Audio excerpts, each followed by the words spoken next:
You've hit play on the Screen Companion, a show about making your viewing time count. And now another fabulous episode of the Screen Companion. Fabulous. You know, nothing about that screams that you live in San Francisco. Good. Today we're gonna do Ice-T. Hell yeah. Are you a big Ice-T fan? Do you like his music? I never really heard his music. I've only known him as an actor. I had to look up to find out he wasn't a rapper. He was in a death metal band. I've only heard Cop Killer. I guess that's a typical song from his band. Well, he did some solo stuff, too. I guess he had a beef with LL Cool J for a while. What? Everybody loves LL. Thought everybody liked Ice-T, too.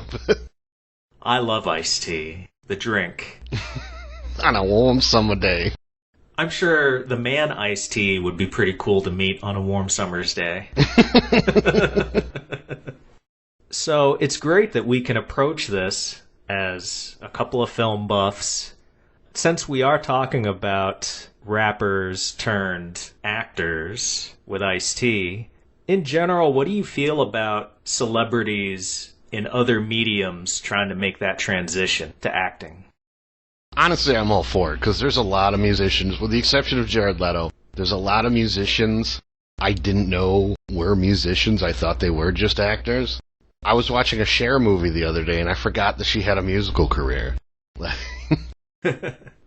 Jared Leto was really good, but now he's doing nothing but terrible stuff. I don't think I would say I'm a supporter of musicians, wrestlers, politicians, anybody else that's already in the public eye. I see somebody on TV, in a concert, doing some other thing. I don't really need to see them also in my movies or television shows. Really? Because then you go, okay, I just heard this guy on the radio. Now I'm seeing this guy in a movie. Oh, now I see he's got a book out. It's like, stop it, okay? You made it. Stop trying to do more. Trespass from '92. John, give us a little summary of it. So Trespass is basically a reverse City Slickers, where the country folk find a treasure map and go to the city, and hilarity does not ensue. I love that description. That's all I was thinking of when I was watching it. These two firefighters from Arkansas were just handed a treasure map by a crazy man who then walks away into fire like he was some mystic. And they see this as their retirement opportunity to go to St. Louis and search a factory and witness a murder. I'm thinking about the guy that gave him the treasure map that decided to commit suicide and burn to death in a building. That was so weird. He was just like, hey, here's this treasure map, bye. And then he walks off. Oh, yeah, exactly. He's just inciting incident man. Yeah. It's like, well, wait, we can save you. You can tell us more about the plot. No. I'm just supposed to give you the map. Now I die now. Yeah, he's like, I gotta die. It moved really fast when we got there. They end up in that abandoned building up in East St. Louis, and it's one of those movies, it's just a comedy of errors, where you have to have a little bit of suspension of disbelief. Why would they pick this particular day to go when this particular thing happens involving Ice-T's gang? Of course, that all serves to just heighten the conflict and their sense of urgency, so I give it a pass, but it is kind of silly to think about all the little plot details that happen in this thing. There's a lot of little weird convenient stuff that happens. I'd never seen this movie before, and I really enjoyed it. When they took Ice-T's little brother hostage and they find what turned out to be drugs, and they thought it was drugs, and I immediately was like, oh, he's probably just diabetic. He needs that to live. And nope, it was drugs. John, you're so innocent.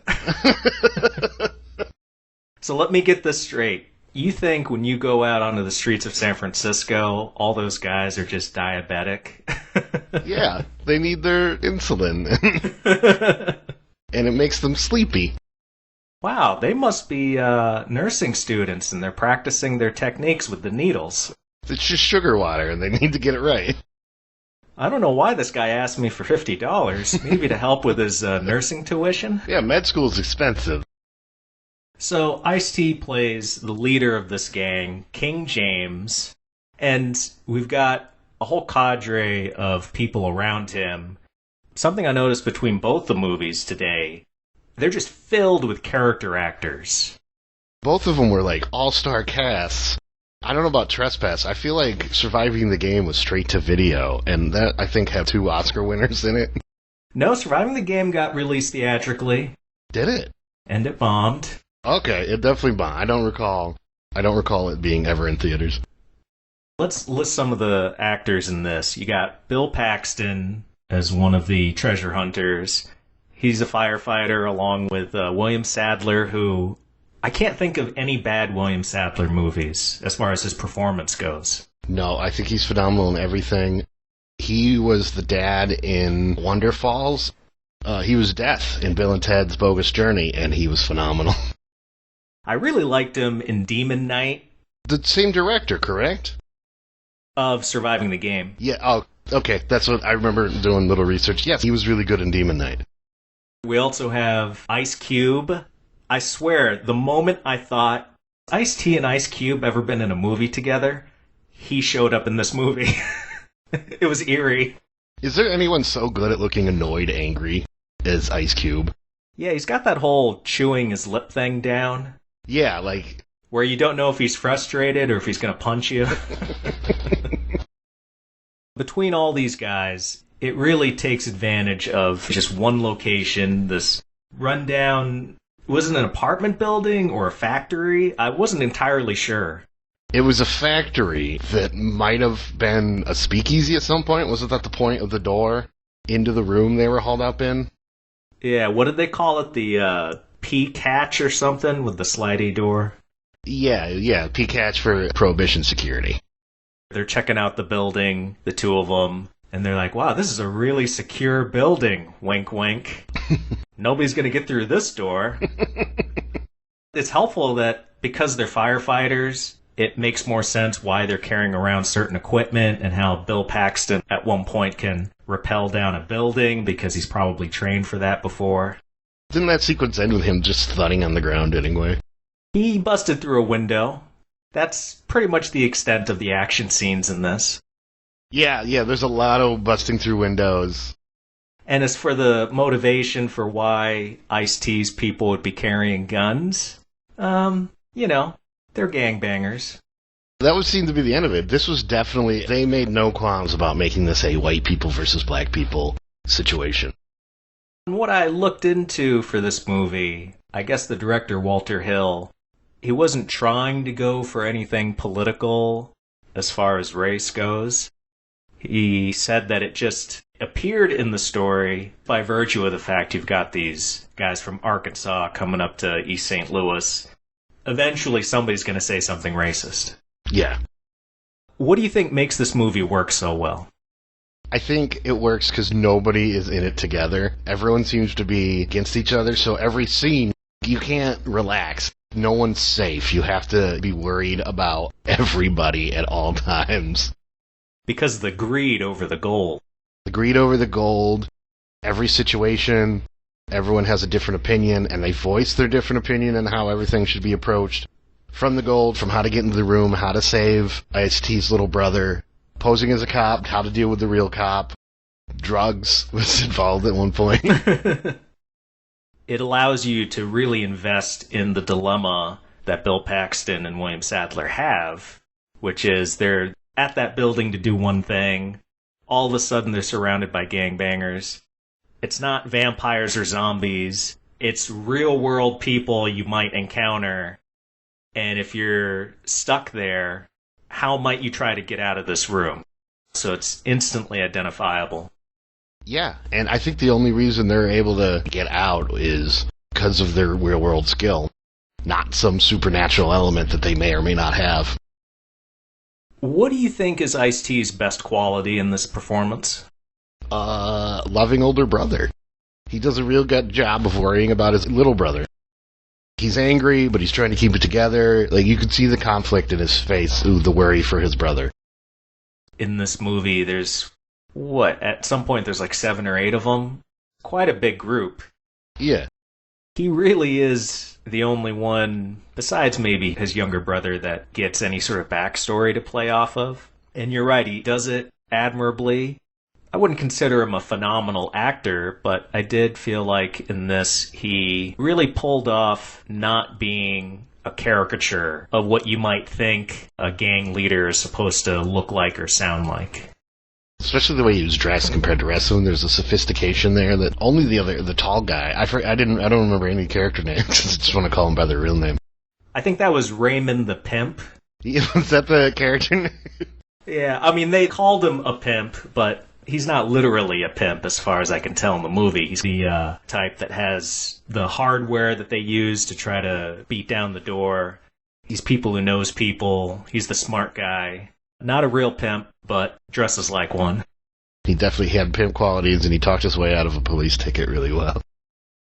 The story moved at a pretty good clip. Very simple with the location. Again, it's just an empty building. It reminded me a little bit of John Carpenter's The Thing. Mm-hmm. You have these characters. Both sides have this dilemma. They're trying to figure out a solution to it. Things work, things don't work. And it's all happening in a very secluded place. Yeah, isolation. That's a good theme. You have all these archetypes they have to fit into these stories. You got the hothead in Ice Cube. You got the guy who's former military and is a good sharpshooter. That's an archetype I didn't know I wanted. Yeah, that worked out really well. He had a sniper rifle out of nowhere because they called Raymond. You got the junkie who's the younger brother. And then you got the videographer. Yes. Parts of this movie were definitely Blair Witch Project found footage. Was there an underlying meaning to that I missed, or was that just in there? I feel like it was just a flourish. It doesn't really go anywhere. They take advantage of it for a couple of scenes where the gangsters are talking to camera, being interviewed almost like it's real world gangbanger edition. I wish they would have used that more throughout the movie because it doesn't really come back into play in the last act at all. He could have been doing something very productive. Especially if you're in a gang, why are you going to invite along a guy making evidence? Let's say you and I are going to East St. Louis to look for some stolen treasure in an abandoned building. Yeah. How would we have done things differently than the way Bill and William... The dueling Bills. The two Bills. How the two Bills planned their trip. Obviously, we would never have turned on each other at any point. So, we gotta get that out there.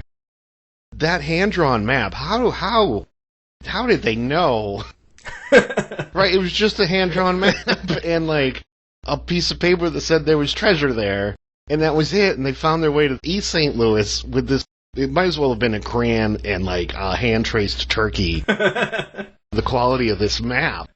I don't think we would ever even come close to the right building, let alone... Yeah, that was a little off, and also, when they come across the homeless guy, and they start needing to explain why they're there, especially when King James asks them later in the movie, like, why are you guys even here?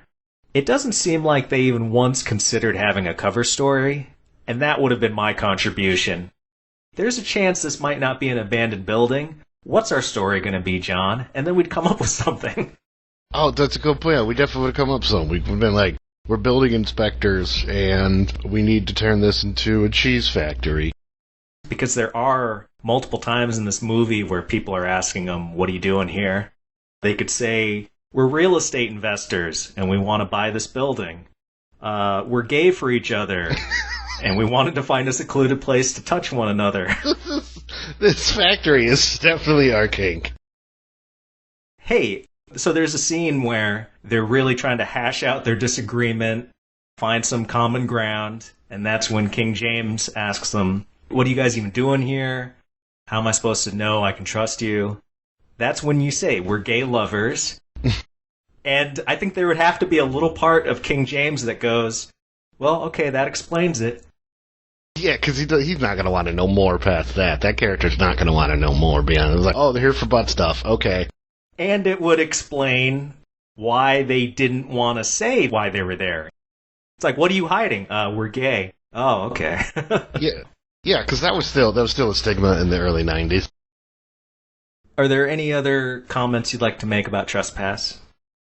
I feel the way a lot of people died was unbelievably odd. Multiple characters died by just shooting straight at each other while standing 5 feet apart. And that's how they kill each other, right? Correct. And then, and the exact same scene happens again with those two, like 5 minutes later. if you had to put a genre on this, what do you think it's closest to? Probably thriller? Maybe action-adventure? You could take this script and tweak it to almost any genre. It's that sort of generic quality to the story that I think does work to its favor when you're watching it, but when you're trying to motivate other people to see it, it works against it. Yeah, if you describe this movie using just the actors, I would have been all in. But having tried to describe it via plot, I don't think so. We go from that Ice-T performance to a couple years later in 1994's Surviving the Game. Now, Surviving the Game is a really simple plot. I might be able to do it in fewer words than you did Trespass. Ooh. This is basically, let's hunt homeless people in the woods. The most dangerous game. Directed by Ernest Dickerson. We mentioned he also did Demon Knight. This, again, another character actor bonanza. Gary Busey, John C. McGinley, Rutger Hauer, Charles S. Dutton, F. Murray Abraham. They're all here together, almost like they said, we need to pack in a bunch of character actors to support our star. The cast is ridiculously good. You've got these actors that are so good with a script that is just good enough. It doesn't really allow any of them to shine particularly, except for, can you guess who? I'm gonna say Gary Busey because of the one scene. Yeah, Gary Busey. When you cast him, you know you're going to get that Busey energy. And if you only give him one line, he's going to make a meal of that one line. It's going to be the greatest line you've ever heard. I think this is Busey at the top of his game. I want to say before that, he did Point Break, Predator 2, I think is around this time. Yeah, this movie wouldn't have been as fun if not for him. Which is sad to say because he's in so little of this movie. Were you displeased by that as much as I was? Yeah, I was actually, because I love the cast, but if you're picking people off horror movie style, F. Murray Abraham's got to be the first one to go. Yes, Oscar winner, possibly the best actor in the movie by far, but you can't expect him to be the one who survives a brutal fight longer than the rest of them. And especially once they're out there hunting Ice-T longer than they expected, because they underestimated the man. Mm-hmm. But out of all those guys hunting him, the oldest guy, I imagine, is going to have some trouble. And was there any part of you that thought maybe they included Charles S. Dutton on the murder squad, just so it didn't feel 100% racist? Yes, I knew exactly where you're going with that as soon as you mentioned him.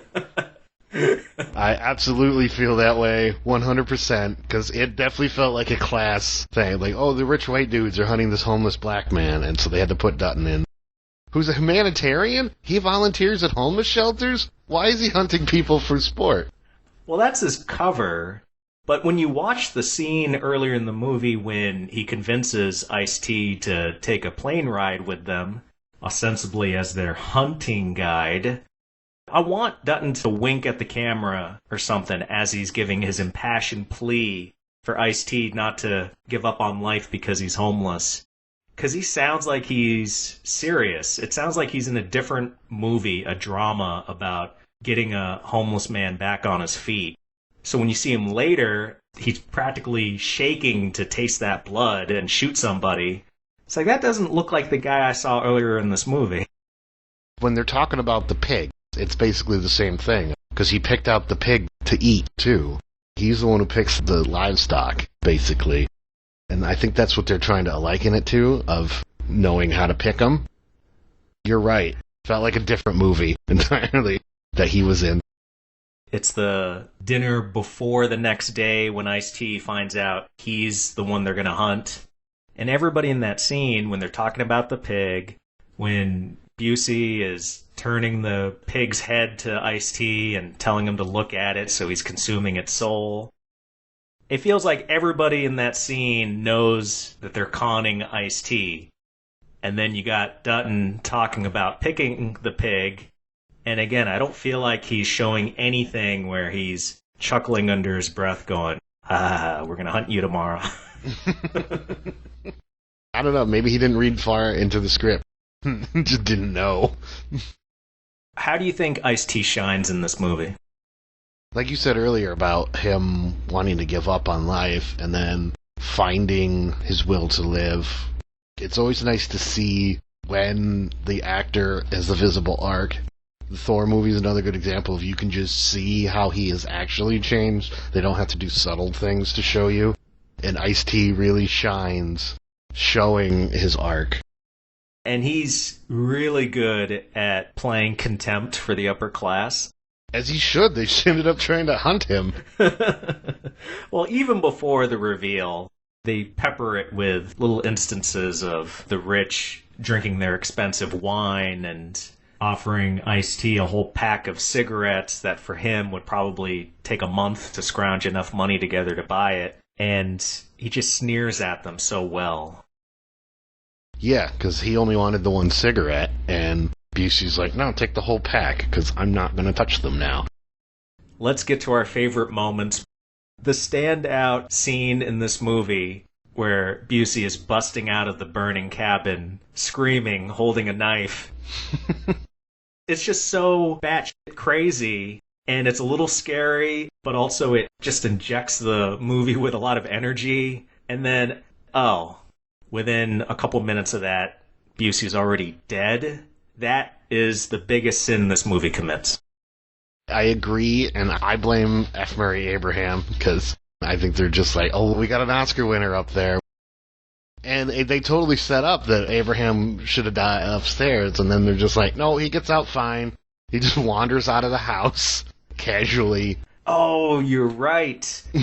Yeah, maybe they did reshoots, and they're like, oh, damn it, we had Abraham die too early in the movie. Quick, shoot another moment with his son saving him. Because Busey, he literally goes out in a blazing glory. He's intense for he's got, 5 minutes of screen time? He gets that super weird speech about training a dog to murder when it hears an explosion. And then he fights Ice-T, like he's got him dead to rights with the knife. And he's like, no, bare hands. And he just chucks the knife and starts fighting barehanded. And he's wearing that weird rancher outfit. What do you even call it? It's got like the little leather tassels on it. I don't know. Yeah, it's just like the only thing he's ever hunted was man, and he thinks he understands hunting, but he doesn't.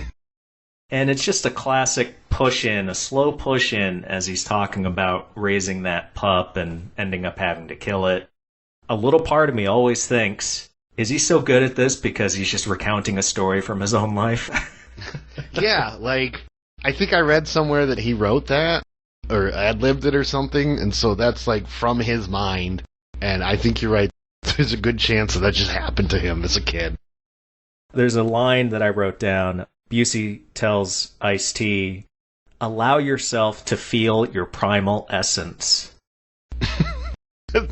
That just feels like an ad-lib from Busey. It's like he's trying to have sex with him. Just feel it. Feel your essence in there. Feel my essence. Come here. Let's go into the bedroom.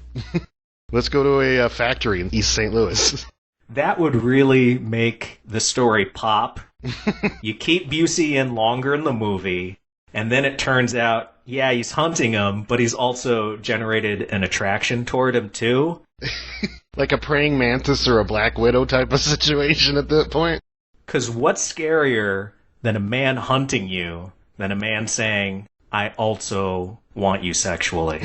I'm gonna have sex with you and then shoot you in the woods. Another moment I like is when one of the hunters, his ATV blows up and his legs are just totally shot. A nice bit of gore in an otherwise goreless movie. I was surprised at how good the makeup was for that scene, and it was derailing almost.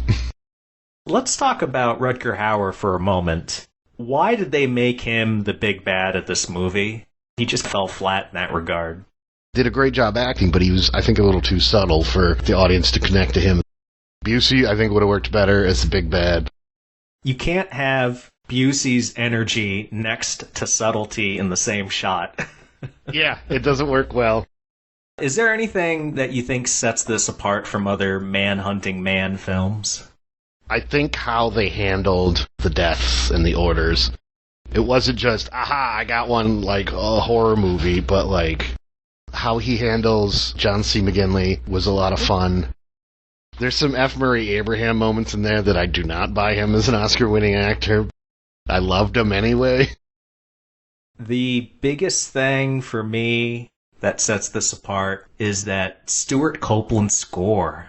There are moments in this where he's doing guitar solos, he's getting bluesy, he's doing jazz music, choir music, jungle drums. That was something about it that really gave it another layer and kept it from feeling too much of a genre picture, you know? Mm-hmm. I saw that before Trespass, and Trespass, the score feels a lot more obvious. It did what it needed to do, but it didn't add anything necessarily. I didn't even notice the score to Trespass to the end credits. I was like, oh, it's a rap song. And this one, yeah, it felt, a lot of time that's all you have is Ice-T being sad somewhere in the score. Stuart Copeland's scores elevate the material because it runs counter to what we expect to hear in an action scene or dramatic moment. Case in point, in this movie, there's the opening montage where we see Ice-T living his homeless life, and then we see a guy getting hunted for sport. It's like this jazzy music Copeland scores it with. Did the score ever not work for you?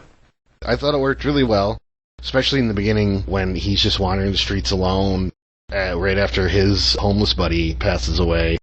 It's just him and the score, and they work together really well. When it's opposite of what you're expecting the score to be, you're more present for it because you're trying to connect the sound with the picture, and it requires more thinking than just seeing an action moment with a hard-driving guitar riff underneath it. I feel like it's easier to score action scenes, because you could just like, oh, pick up the pace, get something heavy, call it a day. Lunch is at noon. Any final thoughts on Surviving the Game? I like this movie. I do like this movie. I remember seeing it, I don't want to say as a kid. It was over 20 years ago when I saw it. So there was a nostalgia factor. So in the beginning, when they're talking about finding the gun in the trash and they talk about how to take care of it, that hit me hard because of the Chekhov's gun situation. I didn't even realize. That's a real long callback. Because it's like the first line in the movie comes back to the last thing that happens. Now, TLDL, Too Long Didn't Listen, where we summarize some of our thoughts about these movies.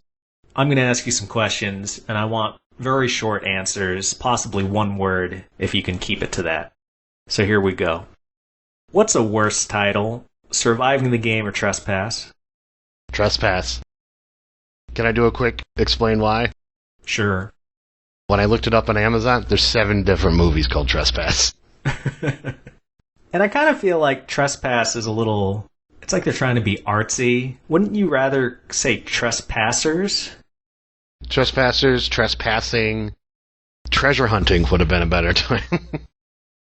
You've come from the wilderness after having men hunt you for sport. What beer are you ordering for your first drink back? Ooh. I'm going to go with a Guinness. For those of us such as myself who aren't big into beer, what about it makes it a good first drink back? It's dark, hearty. It's almost liquid bread. It's a meal in itself. It's going to hit your alcohol spot, and it's going to hit you definitely probably need food at that point. Which movie was Ice-T better in? Ooh. I'm I'm going to go Surviving the Game. Which movie incorporates political themes better into their narrative? Surviving the Game? Are you okay over there? It sounds like a balloon is slowly letting air out. Yeah, I'm fine. Do you think either movie suffers from an absence of female characters? It's just going to sound bad, but no, I don't think it suffers. What's a better party movie? Surviving the Game. Okay, it's Father's Day, and your dad hasn't seen either one of these movies. Which do you watch with him? I'm going to say Trespass. I think he knows all the actors in that more. Surprisingly.